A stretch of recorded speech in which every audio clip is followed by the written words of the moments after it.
Hi everyone, my name is Ananya. Welcome back to my YouTube channel where I talk about books. And today we are going to talk about a book that I recently read. It is Siddhartha by Hermann Hesse. When I started this book, I was not aware what it will be really like. I thought it will be a normal book about Gautam Buddha, about enlightenment and the path and all of that. But it turned out to be completely different.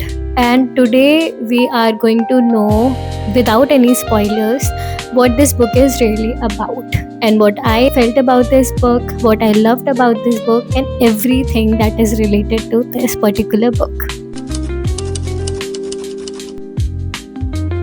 So, Siddhartha is written by a German author named Hermann Hesse in the year 1922. I thought it will be about Siddhartha, Gautam Buddha, that we all know. Before he turned into Gautam Buddha, his real name was Siddhartha. And I thought this book will be about him.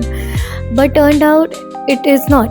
It is about a fictional character named Siddhartha who was born around the same timeline as Gautam Buddha. So Siddhartha is a boy born in a Brahmin family. He is educated, he is respected, he's, everything that other people want to be. But from the first line of this book, he is restless about everything that is going on in his life, restless about a kind of knowledge that he wants to gain, the kind of experiences that he wants. He's just restless and has a lot of questions. He has everything that he is supposed to have, but still he is so uncomfortable, so restless in a way that no one can explain. So he leaves. He leaves his family, he leaves his friends, he leaves his lifestyle, he leaves everything behind to find something that he can't really name yet. And what follows after this is basically this entire book. This limb book covers every experience he has, everything he goes through, and how he becomes ascetic.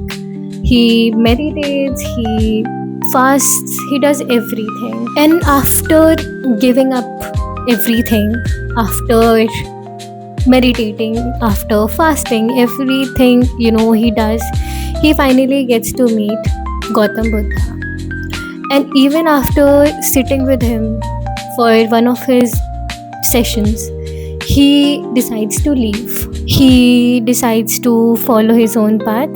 He decides to have his own experiences because he realizes that the truth is, until and unless you get to experience your own life on your own, have your own experiences, you will not get to learn. So according to him, you can't find truth through someone else's path. You have to make your own. Then he moves completely to a different path. He makes a lot of money. He lives in luxury, he falls in love, he loses himself completely to the materialistic world, and then he loses everything at once. And then he ends up sitting beside a river for a lot of years, doing nothing but, just listening to it. And that's where the book starts to get interesting.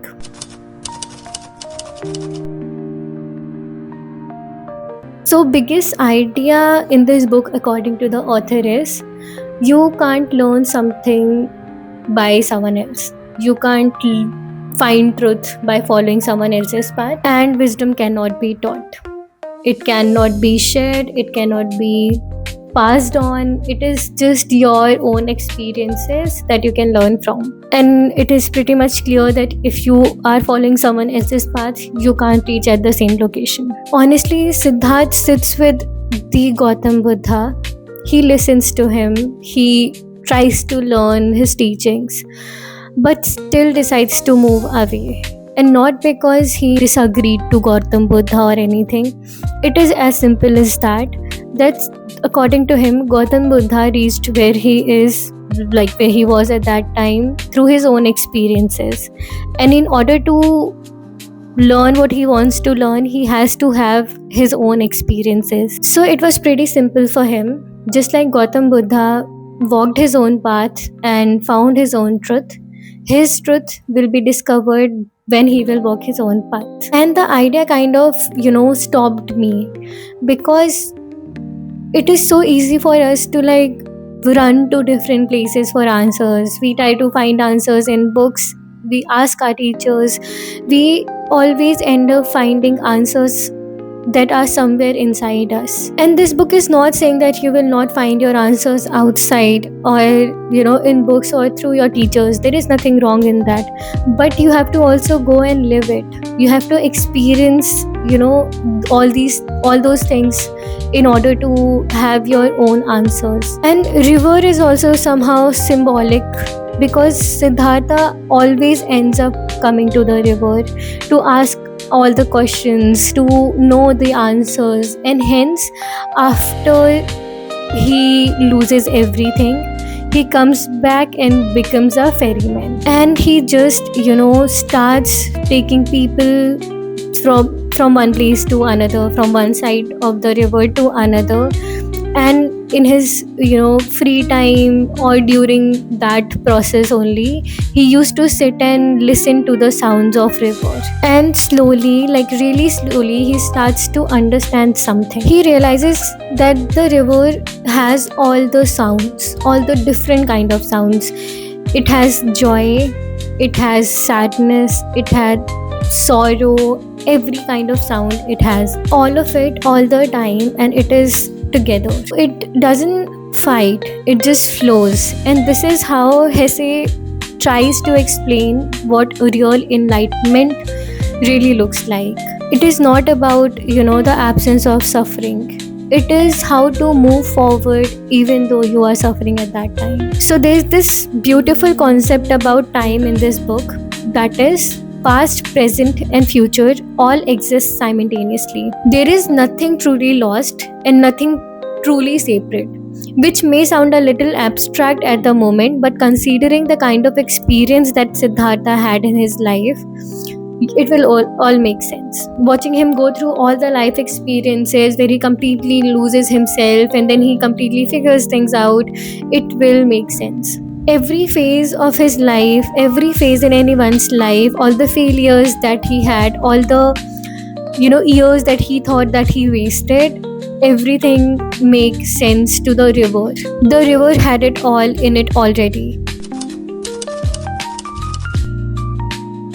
Honestly, what really surprised me was how non-preachy it was, how not so philosophical it was, because I was expecting it to be full of, thoughts, enlightenments, and all of that, but it was completely opposite of what I expected it to be. And it is just a very quiet story about a human being, about his experiences, about what he went through life, all the ups and downs. And also, it is not philosophical. It is, although to one extent, it is a really quiet story about a human being who is trying to figure things out throughout his life experiences. He's trying to figure out his life through all the ups and downs and all the experiences that he had throughout his life. And it does not feel philosophical at all, although there are times where you will feel the knowledge that is coming towards you, but because it is someone else's life experiences that you are learning it from, it won't get too lectury. And truly, it's a really short book. Even you can see how slim it is, and you can clearly finish it in a day. But I will suggest that do not do that. Try to sit with it, read one chapter at a time maximum, the way I did, because you will need time to let everything sink in. It is a kind of a book that will require its own space inside your head. If you want to truly learn something out of it, you have to give it the time it requires. So read this book if you are at a place in life where you think there is a lot of things that are going on and nothing really fits at the moment. if you feel that everything or something is slightly off, and even though everything is technically right, you should give it a try. And if you are tired of all the different versions of yourself and you think it is time to figure what really is going to work out for you, you should definitely give it a shot and read it, especially if you think that you are always restless about a lot of things, a lot of questions, a lot of teachings that you have gained till today. If you have a lot of questions in life, you should definitely try reading it. And I can't promise you that you will be getting all the answers of your questions in this book, but again, as the book has mentioned it multiple times throughout, you have to have your own experiences in order to get the answers. So don't read it in order to get all the answers for all the questions that you have. Read it so just to understand that there are a lot of people who have similar kind of questions, the kind of questions that you have about life and about everything in general. Yes, so do not expect a lot of questions or a lot of answers from this book. So this was my take on the book Siddhartha. I started reading it thinking that maybe it is just another spiritual book about Gautam Buddha, but after reading it, I have realized that it is for people like me who are somewhere in between in life, who have still a lot of to figure out. But yeah, it does make it feel way too easy, too calming, and yeah, it is for the people like me who are somewhere in between. And this is the only reason I believe every book has its own time to read. So there is specific time for every book that you have. You will not read it before that or after that. When the time is right, you will automatically start reading it. And this is what happened with me for this book. I was somewhere in between, I am somewhere in between, and after reading this book, I feel this was exactly what I wanted to read. So if you have read this book, do let me know what you felt before and after reading the book. And if you haven't read it, I will recommend it. Just go for it. This is also one of the kind of book that is so light and so enlightening in a way that most people don't realize. So if you have it or if you don't have it, just buy it because it is worth the time. And do let me know in the comment section what was your experience after reading it. So thank you for watching, and do subscribe if you have reached till here. And yeah, thank you.